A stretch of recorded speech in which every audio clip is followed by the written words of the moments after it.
বনের গভীর অন্ধকারে দুটি লাল চোখ জ্বলে উঠতেই পুরো বাতাসটা জমে গেল, যেন চারপাশের সবকিছু, গাছ, মাটি, বাতাস, দম আটকে তাকিয়ে আছে সেই চোখ দুটির দিকে।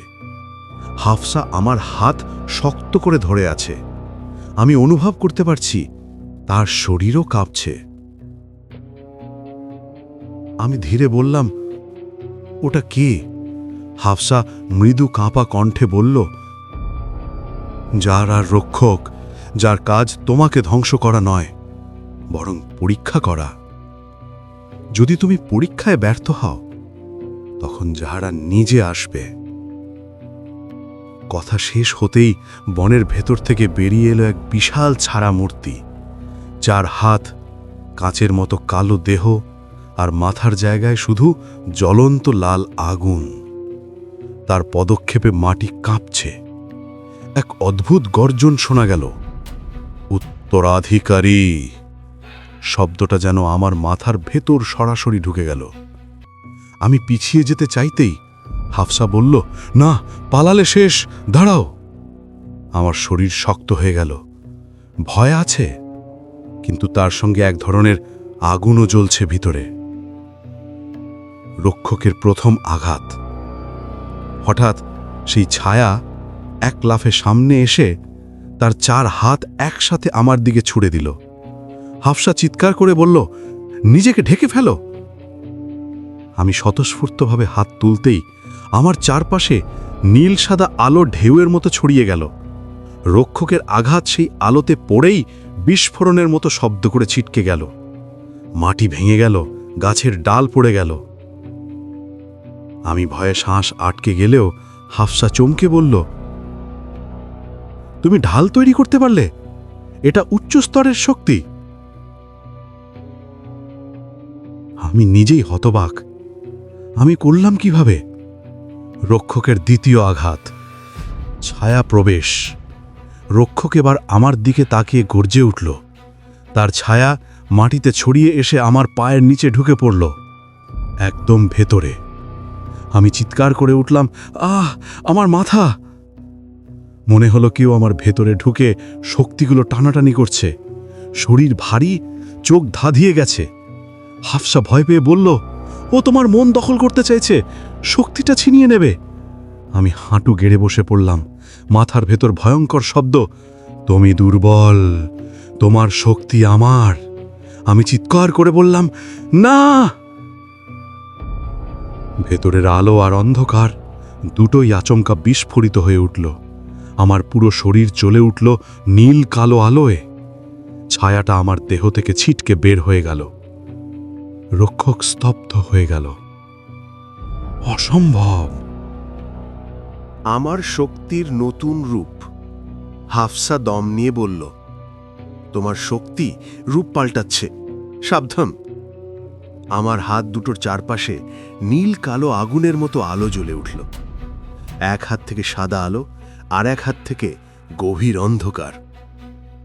হাফসা চোখ বড় বড় করে বলল, দুই শক্তি একই সময় সক্রিয়, এটা আমাদের জগতে কোনো জিনের পক্ষে সম্ভব না। আমি শ্বাস নিতে নিতে দাঁড়ালাম। এবার আমি ভয় পাচ্ছিলাম না। মনে হচ্ছিল এই শক্তিটা আমার নিয়ন্ত্রণে আছে। আমি বললাম, চলো শেষ করি। রক্ষকের শেষ আঘাত এবং আমার প্রতিঘাত। রক্ষক ক্রোধে কাঁপতে লাগল। তার চার হাত একসাথে কালো আগুন সৃষ্টি করল, আর সেই আগুন আমার দিকে ছুড়ে দিল। হাফসা চিৎকার করে উঠল, না, এটা অন্ধকার আগুন, এটা থামাতে পারবে না। আমি দুই হাত সামনে তুলে ধরলাম, একদিকে সাদা আলো আর একদিকে কালো শক্তি। দুটোই একসাথে মিশে এক ভয়ঙ্কর ঘূর্ণি তৈরি হলো। তারপর ধম! বাতাস ছিন্ন ভিন্ন হয়ে গেল। রক্ষকের আগুন মাঝ আকাশে থেমে গেল, আর তারপর ধীরে ধীরে নিভে অদৃশ্য হয়ে গেল। রক্ষক হাঁটু গেড়ে বসে পড়ল, তার গলা ভরাট ভয় আর সম্মানে। তুমি সত্যিকারের উত্তরাধিকারী, আমি তোমাকে ক্ষতি করতে পারি না। সে মাথা নিচু করে বলল, আমি জাহারাকে জানাবো তুমি তার সীমা ছাড়িয়ে যাচ্ছ। কথা বলেই সে ধোঁয়ার মতো মিলিয়ে গেল। পর্ব শেষ, কিন্তু বিপদ শুরু। আমি হাঁপাতে মাটিতে বসে পড়লাম। হাফসা আমার পাশে এসে বসলে বলল, তুমি আজ একটা অসম্ভব কাজ করেছ, কিন্তু এর মানে যাহারা এখন ভয় পেয়েছে সেই আর তোমাকে সহজে ছাড়বে না। আমি বললাম, আমি আর পালাবো না, এবার ওর মুখোমুখি হব। হাফসা আমার দিকে তাকিয়ে চুপ করে রইল, তার চোখে ভয় আর এক অদ্ভুত বিষণ্ণতা।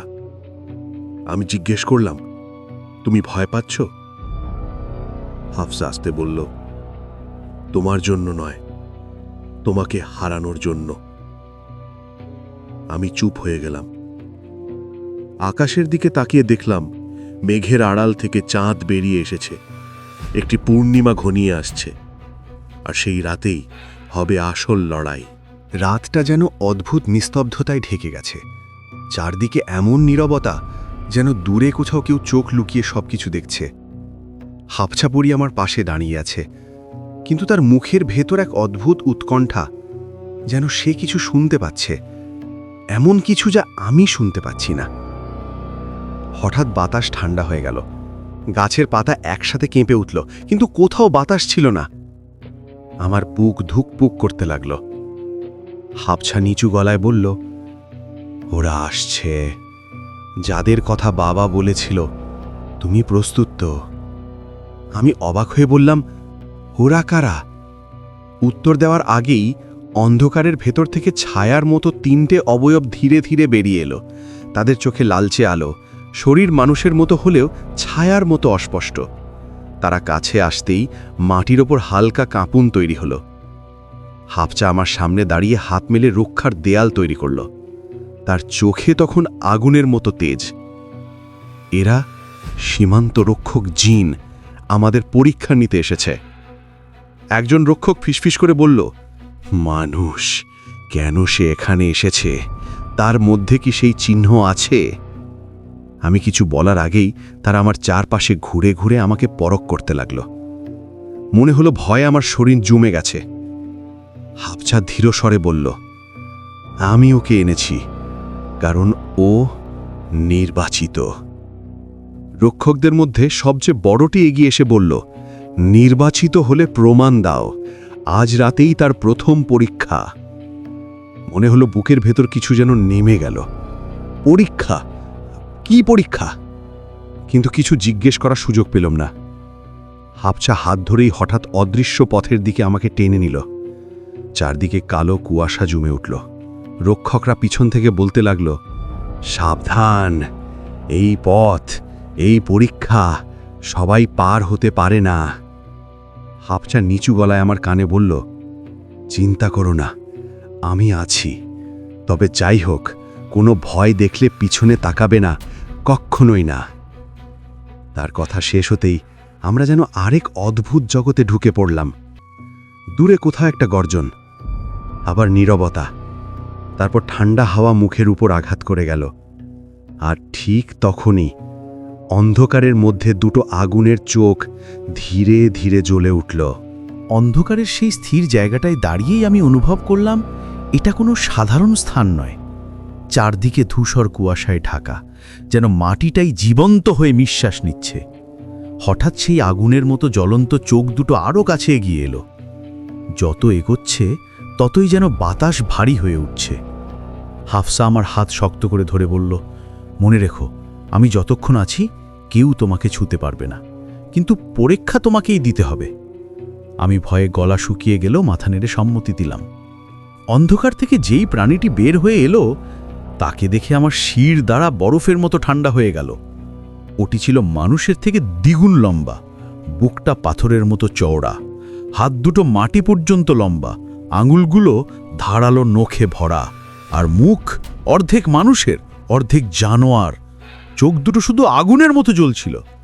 প্রাণীটা গর্জে উঠল, মানুষ, সাহস থাকলে সামনে দাঁড়াও। হাফসা ফিসফিস করে বলল, এটা আগুন রক্ষক, প্রথম পরীক্ষায় তোমাকে ভয়কে পরাস্ত করতে হবে। ওকে আক্রমণ করো না, শুধু নিজের জায়গায় দাঁড়িয়ে থাকবে। আমি বিস্মিত, আমি শুধু দাঁড়িয়ে থাকব? হ্যাঁ, হাফসা বলল, এটা ভয় জয় করার পরীক্ষা, যে নিজের ভয়ের সামনে স্থির থাকতে পারে সেই পরের পথে যেতে পারে। কিন্তু বলা সহজ, করা কঠিন। ভুতুরে প্রাণীটি আমার দিকে ধীরে ধীরে এগিয়ে আসছে, গর্জন করছে, দাঁত বের করে হুমকি দিচ্ছে। মনে হলো বুকের রক্ত হিম হয়ে যাচ্ছে। ও হঠাৎ পাগলের মতো চিৎকার করে আমার চোখের সামনে এসে দাঁড়ালো, এক হাত তুলল যেন মুহূর্তেই আমাকে ছিন্ন ভিন্ন করে ফেলবে। তখন হাফসার কণ্ঠ আমার কানে বাজল, ভয় দেখলেও দৌড়াবে না, পিছনে তাকাবে না, শুধু দাঁড়িয়ে থাকো। আমি চোখ শক্ত করে প্রাণপণে দাঁড়িয়ে রইলাম।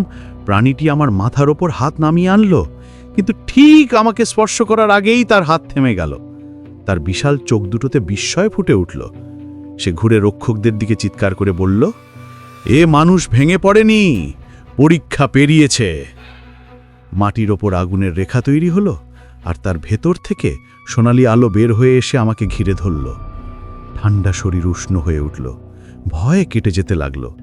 রক্ষকরা সামনে এসে বলল, নির্বাচিত মানব, তোমার প্রথম পরীক্ষা সম্পূর্ণ হয়েছে, এখন তুমি গভীর অঞ্চলে প্রবেশ করতে পারবে। হাফসা হাসল, দেখলে আমি বলেছিলাম তুমি পারবে। কিন্তু ঠিক সেই সময়ে পিছন দিক থেকে আর একটা বিশাল বিস্ফোরণের শব্দ এলো, যেন আকাশ ফেটে গেল। হাফসার মুখ হঠাৎ বদলে গেল, তার চোখে ভয়, সত্যিকারের ভয়। সে বলল, না, ওটা তো হওয়ার কথা ছিল না। কেউ আমাদের পথ বন্ধ করতে আসছে।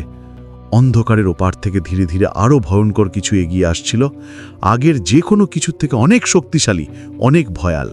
মাটি ফেটে যেই রহস্যময় ছায়াটা উঠে আসছিল, তার চারপাশে ঘূর্ণায়মান নীল আগুনের রেখা তৈরি হচ্ছিল, যেন আগুন নিজেই তাকে পথ করে দিচ্ছে। ধীরে ধীরে ধোঁয়া সরতেই সামনে যে মুখটা দেখা গেল, তা দেখে আমার পুরো শরীর কেঁপে উঠল। হাফসা তো চিৎকার করেই ফেলল, বাবা! আমি হতভম্ব। এটা কি সত্যি? ওই ব্যক্তি কি সত্যি হাফসার মৃত বাবা? জিন শাহ থেমে গেল। তার সেই ভয়ঙ্কর লাল চোখ দুটো মুহূর্তের জন্য বিস্ময়ে জ্বলে উঠল। আগুনের ভেতর থেকে দাঁড়িয়ে থাকা সেই মানুষটা, না, জিনটা গভীর অথচ শান্ত কণ্ঠে বলল, হাফসা, তুমি অনেক বড় হয়েছ, আর আজ তুমি এমন এক যুদ্ধে দাঁড়িয়ে যেটা তোমার কখনো একার লড়াই ছিল না। হাফসা কেঁপে উঠে বলল, কিন্তু বাবা, তুমি তো মরেছ, আমি তোমার দাফন পর্যন্ত দেখেছি। তার বাবা ধীরে মাথা নাড়লেন, আমি মারা যাইনি, আমাকে অন্য মাত্রায় বন্দি রাখা হয়েছিল, যেখানে সময়ও থেমে থাকে, আর আমাকে বন্দি করেছিল জিন শাহ। জিন শাহ গর্জে উঠল, তোর মুখ বন্ধ রাখ রে রহমান, তুই মরার কথা ছিল। রহমান, হাফসার বাবা, শান্তভাবে বললেন, আমি মরতে পারিনি, কারণ ভবিষ্যৎবাণী এখনো পূর্ণ হয়নি, আর আজ আমি মুক্ত হয়েছি, কারণ এই মানুষটা এখানে এসেছে। তার হাত আমার দিকে নির্দেশ করল। আমি স্তব্ধ। কেন আমি? আমি তো স্রেফ একজন সাধারণ মানুষ। রহমান বলল, মানুষ? তুমি বুঝতে পারছো না, কিন্তু তুমি এমন এক রক্তধারা বহন করছো যেটা মানুষ আর জিনের জগৎকে আলাদা করে রাখা দেয়াল ভেঙে দিতে পারে। হাফসা বিস্ময়ে বলল, মানে? সে বিশেষ? রহমান বলল, শুধু বিশেষ না, সে সেই নির্বাচিত মানব যার কারণে দুই জগতের ভাগ্য বদলে যাবে। আমি তো কথাই বলতে পারছিলাম না। ঠিক তখন জিন শাহ প্রচণ্ড গর্জনে আকাশ কাঁপিয়ে দিল, আমি এই ভবিষ্যৎবাণী মেনে নেব না। রহমান, তোকে এবার সত্যিই শেষ করব, আর এই মানুষটাকে এক্ষুনি। সে হাত তুলে অন্ধকারের আগুন ছুড়ল। চোখের পলকে কালো আগুন আমার দিকে ছুটে এলো। আমি চিৎকার করতে যাচ্ছিলাম। হঠাৎ রহমান দুই হাত তুলে একটা বিশাল সোনালি ঢাল তৈরি করলেন। আগুন ঢালে আঘাত করতেই পুরো জায়গা আলোয় ফেটে গেল। হাফসা আমাকে টেনে নিজের পিছনে নিল। তার বাবা বলল, তোমরা দুজন এখান থেকে এক্ষুনি বের হও, পরের পথটা সেই মানুষটাকে নিজেই পাড়ি দিতে হবে। আমি আতঙ্কিত হয়ে বললাম, কোথায়? কোন পথ? রহমান আকাশের দিকে ইঙ্গিত করে বলল, ওপরে ছায়ার দরজা খুলেছে, ওটাই তোমার পরীক্ষা। জিনশা আরেকটি আক্রমণের প্রস্তুতি নিচ্ছে, চোখে আগুনের মতো রক্তিমালো। রহমান চিৎকার করলেন, দ্রুত যাও, আমি তোমাদের শেষবারের মতো সময় কিনে দিচ্ছি। হাফসা আমাকে টেনে ছুটে গেল। মাটির ওপর ফাটা অন্ধকার থেকে একটা সাদা ঘূর্ণি তৈরি হচ্ছিল, যেন আরেক জগতে যাওয়ার দরজা। আমরা ঠিক সেই দরজায় পৌঁছানোর মুহূর্তে জিনশার গর্জন পুরো পৃথিবী কাঁপিয়ে দিল। মানুষ, দরজা পার হলেই তুমি আমার সবচেয়ে বড় শত্রু হবে। আমি দরজায় পা রাখলাম। পেছনে শেষবার তাকিয়ে দেখলাম হাফসার বাবা একা দাঁড়িয়ে জিনসার ভয়ঙ্কর আগুনের সামনে। তার চোখে শান্তি আর মুখে একটুখানি হাসি।